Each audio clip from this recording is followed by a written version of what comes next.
நூறுசாமி படம் எனக்கு ரொம்ப பிடிச்சிருந்தது. அதை விட சசி சார் எனக்கு ரொம்ப பிடிக்கும்.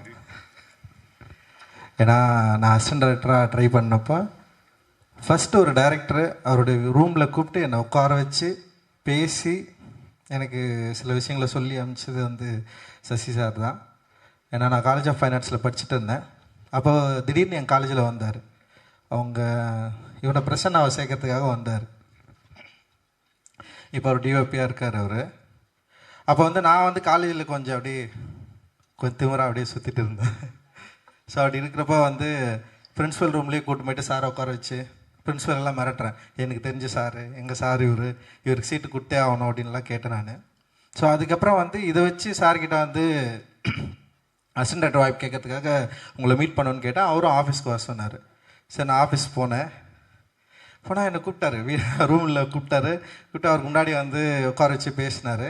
அப்புறம் ஒரு கேள்வி கேட்டார். எனக்கு அந்த கேள்விக்கு பதில் தெரில. என்னென்னா கலர் தான். நான் போட்டு இந்த டிஷர்ட்டோட கலர் என்ன கலர்னு கேட்டார். நான் ஒரு artist, college of fine arts. But ஆனால் அந்த கலர் டக்குன்னு வரல. ஒரு வெர்மலின் யூன்னு நினைக்கிறேன் அது. அப்புறம் நான் வந்து வெளியே வந்துட்டேன். சரி அதுக்கப்புறம் வந்து இவன் யாரோ ஒரு பையன் வந்தான். சரி என்னை வெளியே அனுப்பிச்சாரு, நீ இப்போ வெளியே வெயிட் பண்ணினார்.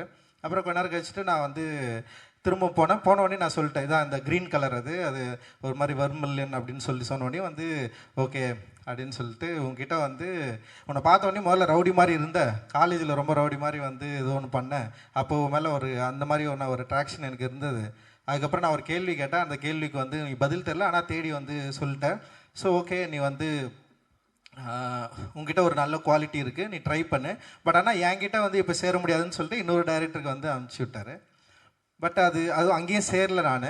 பட் ஆனால் வந்து எனக்கு ஃபர்ஸ்ட் டைம் ஒரு டைரக்டரை மீட் பண்ணி என்னை வந்து பயங்கர பாசிட்டிவாக எமோட் பண்ணி அந்த அனுப்பிச்சது இருக்குல்ல, அது அசோக் பில்லர்கிட்ட தான் அந்த ஆஃபீஸ். ஐ திங்க் இப்போ வரைக்கும் அது வந்து எனக்கு ரொம்ப முக்கியமானதாக இருக்குது. இன்றைக்கி வரைக்கும் என்னை அசிஸ்டன்ட் டைரக்டர் யாராவது என்னை பார்க்க வராங்க, இல்லை என்கிட்ட வந்து ஜாயின் பண்ண வராங்க, இல்லை நான் அசிஸ்டன்ட் டைரக்டராக வேலை செய்கிறப்ப யாராவது ட்ரை பண்ணி வராங்கன்னா அவங்கக்கிட்ட எப்படி நான் அவங்க பேசி அவங்கள ரிசீவ் பண்ணுறது அப்படின்றது வந்து நான் இங்கேருந்து தான் ஸ்டார்ட் பண்ணேன். Thank you sir, thank you so much. இந்த படம் எனக்கு ரொம்ப பிடிச்சிருந்தது. நூறுசாமி எனக்கு என்ன சொல்கிறது, ரொம்ப இமோஷ்னலான ஆள் தான் நான். சின்ன சின்ன விஷயங்கள் கூட என்னை பயங்கரமாக எமோட் பண்ணிவிடும். நூறுசாமி படம் பார்க்குறப்போ நிறைய இடங்கள் எனக்கு வந்து பயங்கரமாக கனெக்ட் ஆச்சு.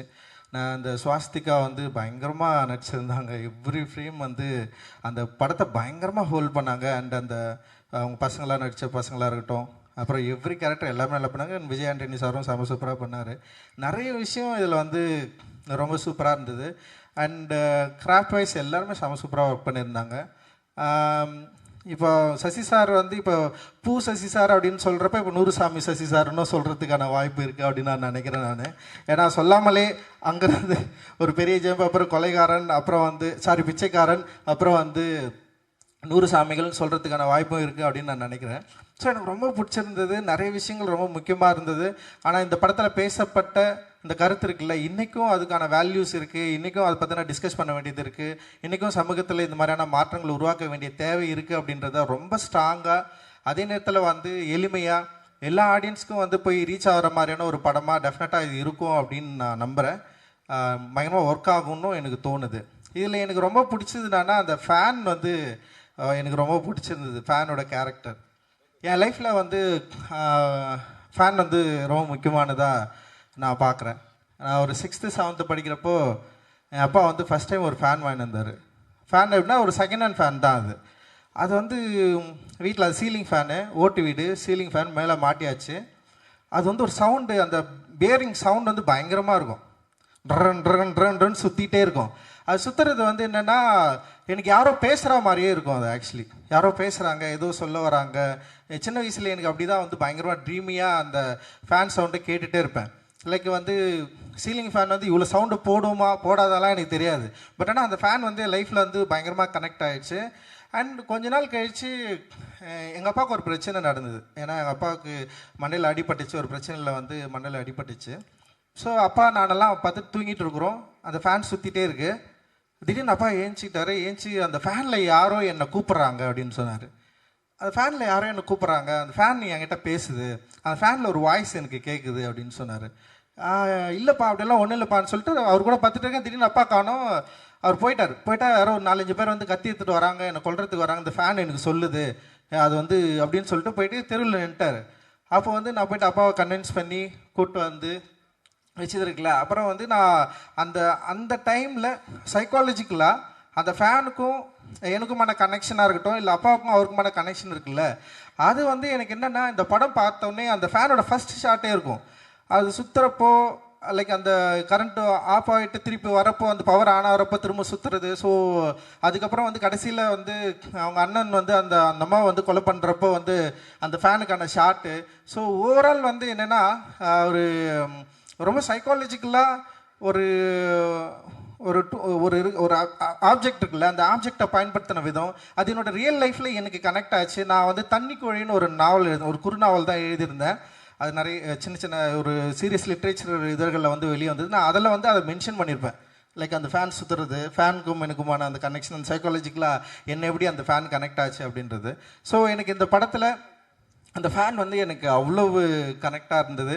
அண்டு அது எனக்கு அது பார்க்குறப்போ வந்து நம்ம பேச வேண்டியது நம்ம எழுத வேண்டிய ஏதோ ஒரு இடத்துல வந்து சைசாரும் அதை வந்து பார்த்துருக்காரு, அது கனெக்ட் ஆகிருக்கு அப்படின்ற மாதிரி எனக்கு தோணுச்சு. அண்ட் அந்த படத்தை அவர் கொண்டு வந்து சேர்க்கறதுக்காக அவர் போராடுற விதம், அந்த படம் வந்து பார்க்குறப்போ அவர் எல்லாரும் இன்வைட் பண்ணுற விதம், அப்புறம் வந்து அந்த படம் முடிஞ்சவொடனே வந்து ரிசீவ் பண்ணுறது. ஸோ இதெல்லாம் பார்க்குறப்போ இத்தனை ஆண்டுகள் கழித்துமே தன்னுடைய திரைப்படம் ஆடியன்ஸை போய் ரீச் ஆகுது, அது எந்த அளவுக்கு இருக்கணும்னு சொல்லிட்டு அவருடைய மெனக்கடல், இது எல்லாமே வந்து எனக்கு ஒரு பெரிய இன்ஸ்பைரிங்காக இருக்குது. அண்டு தேங்க்யூ சார், ரொம்ப ரொம்ப சந்தோஷம். எனக்கு ரொம்ப ரொம்ப பிடிக்கும். நீங்கள் ஒரு பயங்கர இன்ஸ்பைரிங்கான ஒரு ஆள். ஏன்னா இவ்வளோ படம் பண்ணியிருக்காரு. நான் டிரெக்டர் ஆனதுக்கப்புறமும் நிறைய படம் பண்ணியிருக்காரு. எந்த படத்துக்கும் என்னை கூப்பிட்டதும் இல்லை, ஏதாவது படம் பாருன்னு கூட கேட்டது கிடையாது. ஃபர்ஸ்ட்டு நூறுசாமிகளுக்கு மட்டும்தான் வந்து அவர் இன்வைட் பண்ணார்.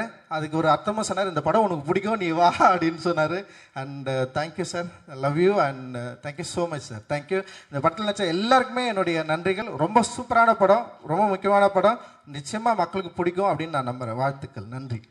Thank you very much. பா ரஞ்சித் சார், நிஜமாக சொல்லியே ஆகணும். நீங்கள்